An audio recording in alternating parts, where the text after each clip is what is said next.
کہ آپ نے کہا کہ بہت سارے کنیکشن انڈر گراؤنڈ موجود ہیں، تو جو پانی کی لائنیں اگر متاثر بالفرض ہو رہی ہے تو اس کے لیے کیا کوئی کوارڈینیشن ہے کہ نہیں؟ جی بالکل، جو میں نے کہا تھا کہ چیف منسٹر صاحب نے بھی میٹنگ کی تھی، اس سے پہلے بھی یہ اس چیز پہ ہم لوگ کر رہے تھے کہ جی واٹر بورڈ اور سے جو جہاں پہ پانی کی لائنس یہاں سے ہٹنی تھیں وہ ری لوکیٹ ہونی تھی. تو آپ کو پتہ ہے کہ یہ شہری علاقے میں تو ایسا آسان نہیں کہ ایک دن میں آپ نے پانی کے کنیکشن کاٹ دیں اور لوگوں کو سہولت نہ مہیا ہو. تو اس کے جتنے بھی اخراجات ہیں وہ اس پروجیکٹ میں شامل ہیں، اور وہ سندھ گورنمنٹ جو ہے وہ یوٹیلیٹیز کے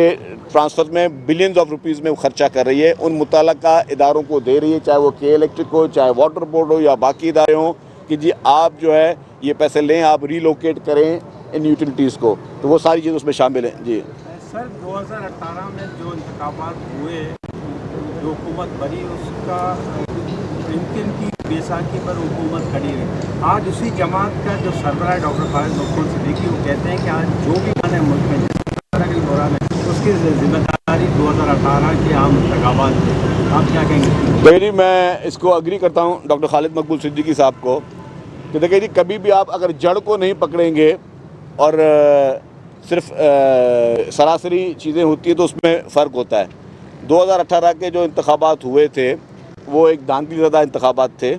2018 کے انتخابات میں آر ٹی ایس بٹھا کے ایک مصنوعی شخص کو جو ہے وہ زبردستی وزیر اعظم بنایا گیا. تو وہ مصنوعی شخص جیسے وزیر اعظم بنا تو اس نے جو اس ملک کا حشر کیا، جو اس نے اکانومی کی صورتحال خراب کی، جس طرح اس نے اس کی غلط پالیسیوں کی وجہ سے، جس طرح اس نے آئی ایم ایف کے ساتھ جس طرح ڈیلز کی یا باقی ساری چیزیں کی، اس وجہ سے پریشر جو تھا اکانومی کا وہ اگلی حکومت پہ پڑنا تھا. تو اس کے 2018 کے انتخابات کے بعد 3.5 سال کے بعد جب پاکستان میں پہلی دفعہ آئینی طور پر حکومت جو ہے وہ ہٹایا گیا پی ٹی آئی کی، تو اس پی ٹی آئی کی حکومت کو ورثے میں بہت زیادہ چیلنجز ملے. 2018 سے 3.5 سال تک جتنی بھی حکومت رہی پی ٹی آئی کی، کوئی ایک منصوبہ پورے پاکستان میں کوئی گنوا نہیں سکتا، کوئی ایک ڈیولپمنٹ اسکیم پورے پاکستان میں کوئی گنوا نہیں سکتا کہ جی پاکستان میں کوئی ترقیاتی کام ہوا ہو یا عوام کی معیشت کے لیے کوئی کام کیا ہو. صرف جھوٹے وعدے کیے گئے کہ جی ہم 50 لاکھ نوکریاں دیں گے، 1 کروڑ گھر دیں گے. تو وہ جھوٹے وعدے، اس میں نہ کوئی ایک نوکری دے سکے اور نہ کوئی گھر دے سکے. پھر جب اس کے بعد یہ سیلاب آئے اور سب چیزیں ہوئیں، اس کے بعد چیئرمین پاکستان پیپلز پارٹی محترم بلاول بھٹو زرداری صاحب نے نہ صرف دعویٰ کیا، وہ کر کے دکھا دیا. جو 21 لاکھ گھر بنانے کی انہوں نے بات کی، تو 21 لاکھ خاندانوں کو دنیا کی تاریخ کا سب سے بڑے میں بڑا housing project Pakistan Peoples Party کی سندھ حکومت کر رہی ہے. کسی اور، حالانکہ سیلاب پنجاب میں بھی آیا تھا، سیلاب بلوچستان میں بھی آیا تھا، سیلاب خیبر پختونخوا میں بھی آیا تھا، لیکن واحد سندھ حکومت تھی جس نے غریب عوام کو،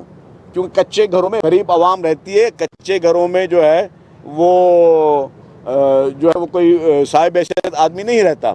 تو جو پیورلی غریب عوام تھی جن کے گھر مسمار ہو چکے تھے، اس پہ چیئرمین پاکستان پیپلز پارٹی محترم بلاول بھٹو زرداری صاحب نے کہا کہ میں ان تمام لوگوں کو جن کے گھر مسمار ہو چکے ہیں، جن کی چھت وہ تھی، جن کا سہارا وہ تھے، اس کو میں نئے گھر بنا کے دوں گا. یہ تھا ویژن جس پہ انہوں نے کام شروع کیا، اور نئے گھر بننا جو ہیں وہ شروع ہو گئے ہیں، اور کافی لوگوں کو گھر وہ ڈیلیور بھی ہونا شروع ہو گئے ہیں. تو یہ ہوتا ہے لیڈرشپ کا ویژن. یہ ہوتا ہے کہ آپ لیڈرشپ جو ہے وہ فیوچر کو دیکھتے ہوئے لوگوں کی ضروریات کو دیکھتی ہے. آج بھی جو بحران چل رہے ہیں ملک میں، چاہے وہ بجلی کے بحران ہوں یا باقی بحران ہوں، اس میں آپ دیکھیں کہ بجلی کے بحران میں بھی جو شہید محترمہ بے نظیر بھٹو صاحبہ نے جو پروجیکٹ شروع کیا تھا تھرکول کا، جس کو بعد میں اس کے بعد جو حکومت ہے اس نے پھر بند کیا، اور پھر محترم آصف علی زرداری صاحب جو پریزیڈنٹ آف پاکستان بنے 2008 کے بعد، انہوں نے اس تھرکول کے پروجیکٹ کو شروع کیا، اور الحمدللہ تھرپارک بجلی نکل رہی ہے.